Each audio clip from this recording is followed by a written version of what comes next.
Hello guys, Assalamu alaikum. Hello and welcome back to my another new video. This is Mojnu once again in front of you. আজকের ভিডিওতে আমরা অসংখ্য বাক্য তৈরি করা শিখব। তাহলে দেরি না করে শুরু করা যাক। So get late started. এখানে আমরা ভার্ব নিয়েছি, সেটা হচ্ছে সি। সি, স, সিন। সি হচ্ছে ভার্বের প্রেজেন্ট ফর্ম, আর স হচ্ছে ভার্বের পাস্ট ফর্ম, আর সিন হচ্ছে ভার্বের past participle form.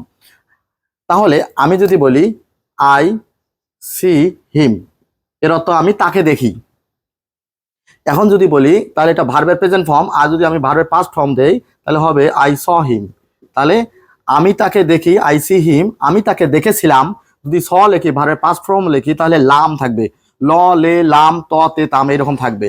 I saw হিম, আমি তাকে দেখেছিলাম। আর আমরা এখন দেব হ্যাভ হ্যাজ।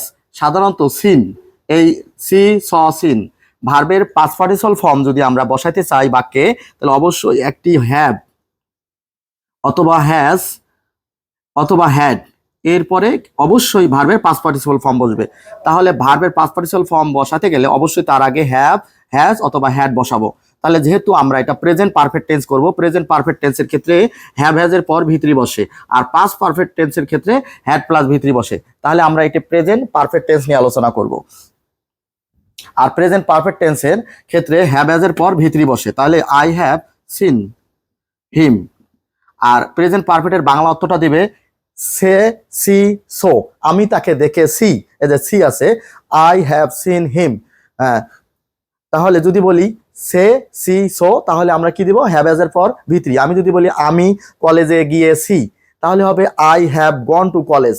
তুমি কলেজে গিয়েছো, এই যে সো আছে, তাহলে you have gone to college. যদি বলি সে কলেজে গিয়েছে, তাহলে হি অথবা সি বলতে পারি। সে কলেজে গিয়েছে, হি, তাহলে হবে হ্যাজ।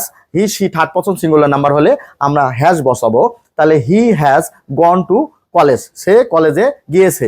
এইরকম সে সি সো যদি আসে কখনো, তাহলে আমরা কি বসাবো? হ্যাভ অথবা হ্যাজ। সাবজেক্টের পর হ্যাভ হ্যাজ, এরপরে ভার্বের পাস্ট পার্টিসিপল ফর্ম অর্থাৎ ভার্বের 3 নম্বর ফর্মটি বসিয়ে দিব। এরপর এক্সটেনশন বসিয়ে দিয়ে অসংখ্য বাক্য আমরা তৈরি করতে পারবো।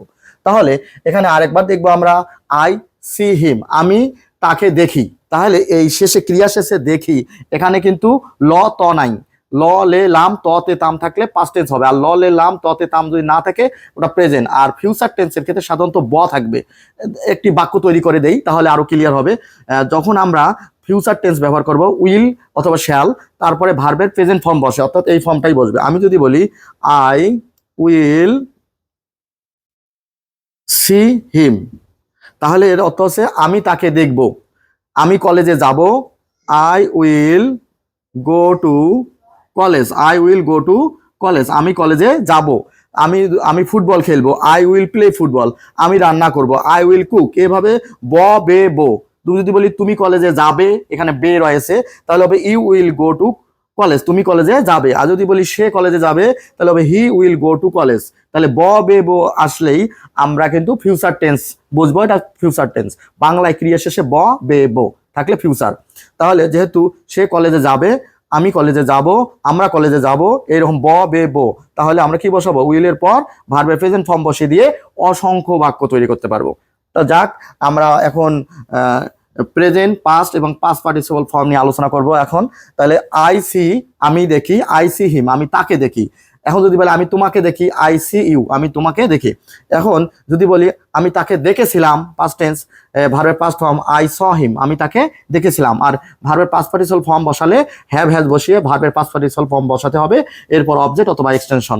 আমি তাকে দেখেছি, ভার্বের পাস্ট পার্টিসিপল ফর্ম বসালে হ্যাভ হ্যাজের পর তাহলে সে সি সো এরকম বাংলা অর্থ দেবে। আই হ্যাভ সিন হিম, আমি তাকে দেখেছি।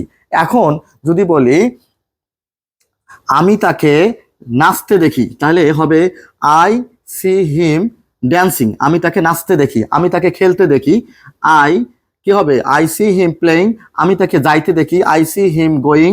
আমি তাকে ধূমপান করতে দেখি, আই সি হিম স্মোকিং। আমি তাকে গান গাইতে দেখি, I see him singing.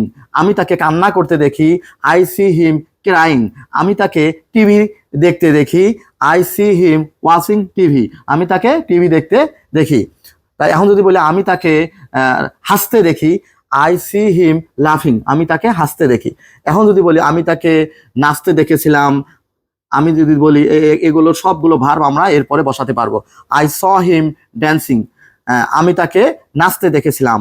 I saw him playing, আমি তাকে খেলতে দেখেছিলাম। আই স হিম গোয়িং, আমি তাকে যাইতে দেখেছিলাম। কোথায় যাইতে দেখেছিলাম যদি বলি যে কোনো একটা জায়গার নাম বসিয়ে দিতে পারবো। I saw him going to college, আমি তাকে কলেজে যাইতে দেখেছিলাম। আমি তাকে বাজারে যাইতে দেখেছিলাম। I saw him going to market. এভাবে অসংখ্য বাক্য তৈরি করা যাবে। আমি তাকে কি ধূমপান করতে দেখেছিলাম। আই স হিম স্মোকিং, আমি তাকে গান গাইতে দেখেছিলাম। I saw him singing. এখন যদি বলি আমি তাকে কথা বলতে দেখেছিলাম। আই স হিম টকিং, এখানে টক দেয়া নাই, টকিং, আমি তাকে কথা বলতে দেখেছিলাম, দিতে পারি টকিং, আমি তাকে কথা বলতে দেখেছিলাম। আই স হিম ক্রাইং, আমি তাকে কান্না করতে দেখেছিলাম। আই স হিম লাফিং, আমি তাকে হাসতে দেখেছিলাম। I saw him watching TV, আমি তাকে টিভি দেখতে দেখেছিলাম। এখন আমরা এই যে পাস্ট প্রেজেন্ট পারফেক্ট টেন্সের বাংলা অর্থটা কিরকম দেয়, সে সি সো, এটা আমরা এখন এর বাক্যগুলো তৈরি করা শিখবো। I have seen him talking, আমি তাকে কথা বলতে দেখেছিলাম। আমি তাকে কথা বলতে দেখেছি, সরি, আমি তাকে কথা বলতে দেখেছি। I have seen him talking, আমি তাকে কথা বলতে দেখেছি। I have seen him dancing, আমি তাকে নাচতে দেখেছি। আমি তাকে নাচতে দেখেছি। I have seen him playing, আমি তাকে খেলতে দেখেছি। I have seen him going, আমি তাকে যাইতে দেখেছি। কোথায় যাইতে দেখেছি যদি একটা জায়গার নাম দেই, I have seen him going to market, আমি তাকে বাজারে যাইতে দেখেছি। I have seen him smoking, আমি তাকে ধূমপান করতে দেখেছি। I have seen him singing, আমি তাকে গান গাইতে দেখেছি। I have seen him crying, আমি তাকে কান্না করতে দেখেছি। I have seen him watching, আমি তাকে টিভি দেখতে দেখেছি। আই হ্যাভ সিন হিম লাফিং, আমি তাকে কি হাসতে দেখেছি। এভাবে অসংখ্য বাক্য তৈরি করা যাবে। তাহলে thanks for watching this video. আসসালামু আলাইকুম।